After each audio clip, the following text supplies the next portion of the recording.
Praise the Lord. நம்மளுடைய வாழ்க்கையில் சில சமயங்களை நீங்கள் எடுத்து பார்த்தீங்கன்னா, அடி மேலே அடி, போராட்டம் மேலே போராட்டம். எதனால் வந்துச்சு, எப்படி வந்துச்சு, இதுக்கு என்ன செய்கிறதுங்கிறத கூட யோசிக்க கூட நமக்கு டைம் இருக்காது.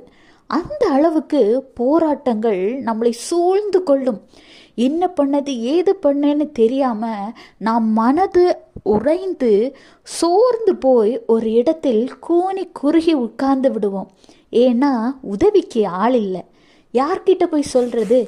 யார்கிட்ட சொன்னாலும் திரும்ப உங்களையே தான் குறை சொல்லுவாங்க. ஆனால் இந்த மாதிரி சூழ்நிலையிலிருந்து நீங்கள் வெளிவருவதற்கு ஆண்டவராகிய இயேசு கிறிஸ்து கண்டிப்பாக ஒரு வழியை உங்களுக்காக ஆயத்தம் பண்ணி வைத்திருப்பார்.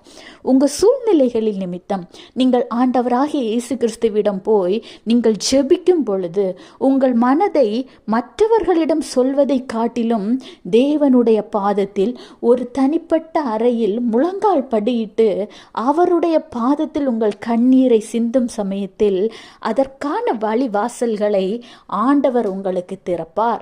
அவர் உங்களுக்கான காரியங்களை நடத்துவார்.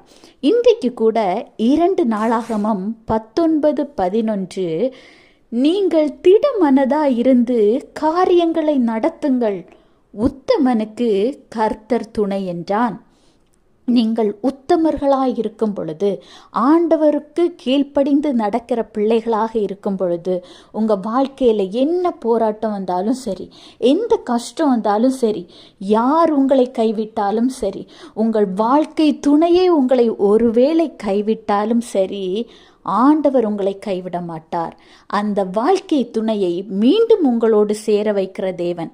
ஏனெனில் தேவன் இணைத்ததை மனிதன் பிரிக்காதிருக்க கடவன். உத்தமனுக்கு கர்த்தர் எல்லா காரியத்திலும் துணை இருப்பார். அந்த தேவன் தான் இன்றைக்கு உங்களை பார்த்தும் சொல்கிறார், திட மனதா இருந்து காரியங்களை நடத்து, உனக்கு நான் துணை இருக்கிறேன். Have a blessed day. Jesus bless you.